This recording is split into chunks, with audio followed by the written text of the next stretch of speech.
Thanks, Yvonne. Yesterday, Thai stocks retreated while Indonesia's benchmark index fell to a one-month low as selling in large caps weighed on one of Southeast Asia's top performers this year. And to talk with us about the direction of the region's markets is Evan Lucas of IG, joining us here in the studio in Singapore. Thanks for being here this morning, Evan. Now, what's your take on Thai equities at the moment? Are you cool on them after the military coup? Not necessarily cool yet. I think the interesting thing about the military coup is that there was an initial increase in volatility, but it certainly hasn't hurt their market. And I think the stability that comes with a coup, as bad as that sounds, has actually helped their market. And you can see that in the Thai baht. You can also see in their market, it's now over a year high, and it's continuing to look at levels they haven't seen since around about 2009, 2010. So it has created some stability. The issue will come towards the back end of the year when their major exports in things like agriculture and also particularly tourism may actually get a hit out of that. So that's what we'll be watching, not right now, but whether or not they still see that tourist dollar, which is a huge part of their economy, which is about the third largest part of what they do, if that slows down. And if it does, you'll probably see it then. But the stability that came with the military now taking over, the fact that you've seen some sort of movement in Bangkok back to some sort of stability, has been a mild positive, as bad as that is. But it has created increased volatility. And the end of the year is when I think you'll see that the Thai movement actually comes to fruition. Well, we will be keeping a close eye on that market because of all the volatility that's been going on there. But and obviously it's had a big impact on Thailand's market itself. But what about the rest of the region? How has it impacted the rest of the positive sentiment we've had here? Yeah, and I think that's what you've got to look at, particularly having a look at here in Singapore. You've also got to have a look at what's going on in Indonesia. The Malaysians are also doing quite well, and then the Philippines.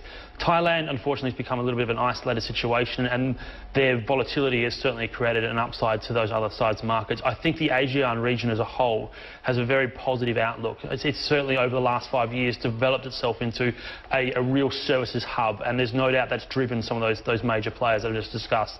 And that's where you're going to see it going forward. And I think EPS growth in those plays have also come about. If you look at what's going on in Indonesia, yes, it's a little bit bottlenecked. Yes, if you look at the Philippines, there are still issues, but they've had unbelievable runs, and it's because they've moved their economies, moved their markets over the last decade particularly, and they are now picking up business from high places of business, particularly Australia, New Zealand. You also look at Japan and China, where they're outsourcing to these places, and that's why I think the ASEAN region is still a very exciting place to have a look at. Well, let's talk about one of those unbelievable runs. The Philippines now trading at a price-to-earnings ratio of 17 times. Yeah. Is the Philippines the most expensive market in the region now, would you say? It's getting up there, and it depends also on who you look at. I mean, I had a look at Bloomberg yesterday, and they're actually saying it's around about 20 times. I think you need to look at the Philippines also on a forward blenders basis. So if you look at the forward blended PE on a 12-month basis, they are expected to come back to around about 16 times. And again, it gets back to what I said, that services industry that they offer there is doing incredibly well. Manila is really picking up there, and some other of the regions around the islands around are really seeing the services drive, not necessarily for the local market, but for the economy as a whole, is really helping them. And that's why that drive forward is certainly picking up, because there is actually wealth and a middle class coming up to fruition in the Philippines. So currently they are probably the more expensive, but on a forward basis you can see them coming back, and their EPS growth, so their earnings per share, is certainly getting better, and that's why you can still see the Philippines as being a big drive. So it's an interesting one. There's a lot of dilemma out there, but I think it's actually still a market to look at. What about Indonesia? It's trading at a PE of 14.5 times. Would you say that's possibly one of the best picks among Southeast Asia? Again, it is probably, but you'd have to wait for a few things to happen. And at the moment, they're going through their new presidential elections. You've got a couple of issues, and I did see that Sukarno Bagdadiono the other day actually came out and said that the military need to stay away from it again. So at the moment there's a bit of subduedness in Indonesia. I'm not surprised by that either. I mean, it doesn't matter if it's Indonesia or here or wherever, Australia, Japan, whenever there's an election on, there's always a lull. Except in the US when there's a global lull, because nobody does anything when their presidential elections are on.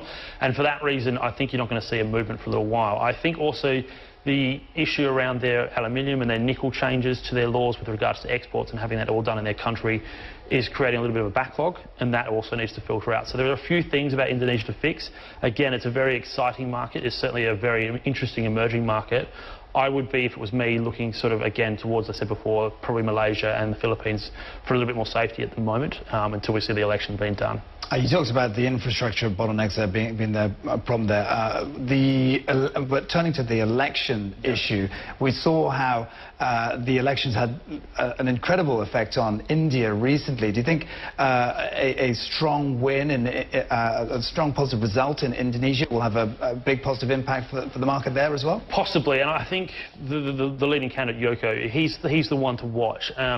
And he's got a baseline support like Modi does have in India, and that was certainly a big drive. Also, the difference, though, is that Modi is very much an economic reformist, an economic opener. Neither of the two candidates in Indonesia so far seem to be that kind of driver that Modi is over in India. I mean, they have been crying out for somebody like him to really open it up again. Now he's got a really big, interesting situation where he's going to have to get on and do the job, and there's a question of whether or not he's got the ability to really move the way he wants. So that's what will be interesting over in India. Getting back to Indonesia, I think the two candidates have an interesting story and a very interesting situation to go through. Indonesia is certainly moving towards a more economically based economy, and I think again, Sukudo, he has to be taking a lot of credit for that. He's done a lot of work over the last sort of 6 to 10 years, particularly since he's been in power. So it will be very interesting to see what happens with that. And until that's actually clear, I think Indonesia will probably sidetrack, maybe even go back a little bit, because again, they've also got current account deficits they need to look at as well. So